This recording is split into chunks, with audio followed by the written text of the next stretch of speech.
ธีกรรมต่างๆรวมกัน ฟังธรรมคืนที่3พระโคสุตศิลากรวัดบ้านทรงเดี๋ยวคณะตำบลเดือนนี้คือเพื่อเป็นการเฉลิมฉลองงานมหากฐินในเดือนนี้เดือนนั้นก็มารวมงานชุ่มเยือกระเป็นมือแรกก็ไม่หอดอย่างนี้เพราะว่าถ้าถีบก็ว่าในมาถีบก็ว่าในมาถาถีบเป็นมือแรกก็ว่า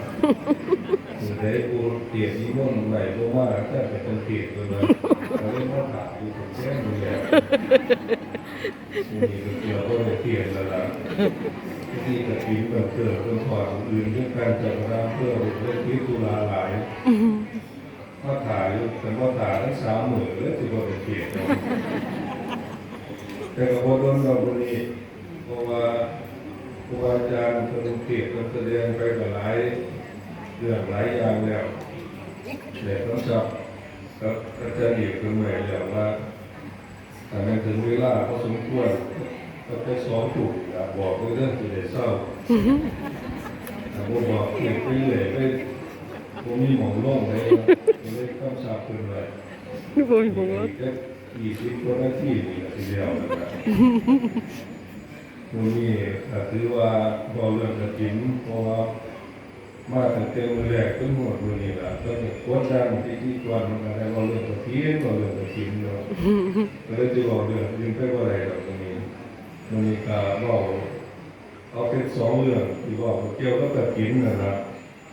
เรื่องบุญกฐินอย่างหนึ่งกับเรื่องผู้เป็นเหตุกฐินผู้เป็นเจ้าภาพบุญกฐินอีกเรื่องหนึ่งเอา2เรื่องนี้ก็พอแล้วล่ะวันนี้เพราะว่ามื้อสุดท้ายรับบุญมาหลายหลายเป็นมื้อว่านแล้วว่าการนั้นมีมันให้ว่าอยู่ว่าร่วมท่านแม่แก่ก็ไปกินแล้วก็บ่เสียกันนะเขาไปกินเห็นใจลงท่านตัวนี้คนนะเป็นอาตมาก็คิดว่าขึ้นอยู่กันแล้วเก็บ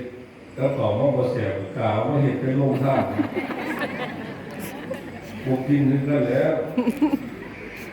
อยู่บ้านก็ได้สิกินง่ายก็ได้มาอยู่นี่ไปรับลงท่านให้ถือว่าดีเลยให้บ่เสียอีกก็กินเหมือนกันแล้วแต่บ่เสียก็ได้ก็ถือว่า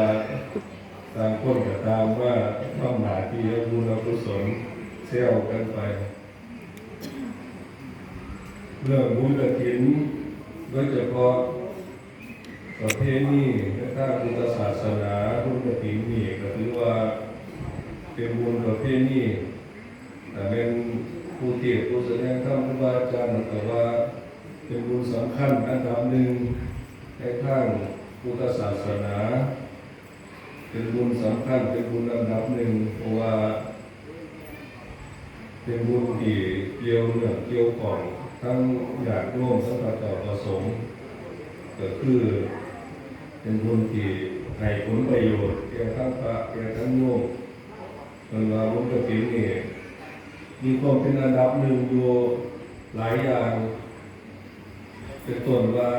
ปีหนึ่งมีเขตอยู่แค่เดือนเดียวก็คือ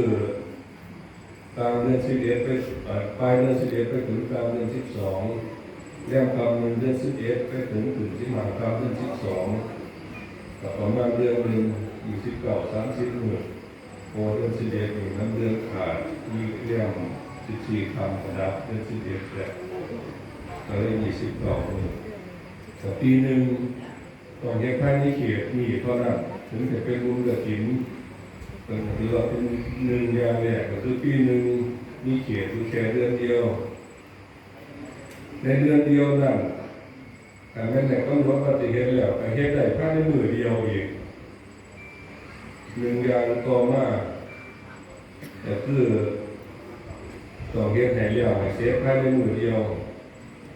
ถ้าเข้ากับตัวมันพุ่งที่ต่างๆกองบุญมาแต่หลายหมื่นเห็นว่าหลายหมื่นที่เราท่านเหลี่ยวได้เกลืออยู่ที่ว่าเหลี่ยวภายในมือเดียว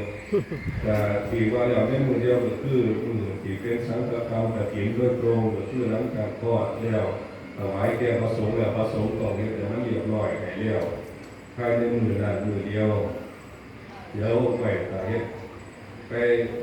ลามไปอย่างมือไม่มือต่อไปมือเฮ็ดก็ได้แต่พวกเป็นกฐินก็จะว่า ภายใน1 เดือนของ1 ปีน่ะ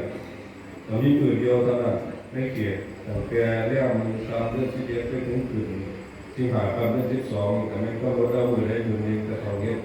ให้แล้วเสร็จภายในมือนั้น ไก่ นี่ก็เป็นหนึ่งอีกอย่างหนึ่ง หา หนึ่งต่อมาก็คือต้องมอบให้พระสงฆ์รูปใดรูปหนึ่งรูปเดียวเท่านั้นในวัดนั้นเป็นผู้รับกฐินคุณสมบัติของพระที่รับกฐินเบื้องต้นก็คือต้องรู้จำพรรษาในวัดนั้นครบ3 เดือนบ่ขาดแล้วก็เป็นผู้ที่มีความต้องการที่จะเตรียม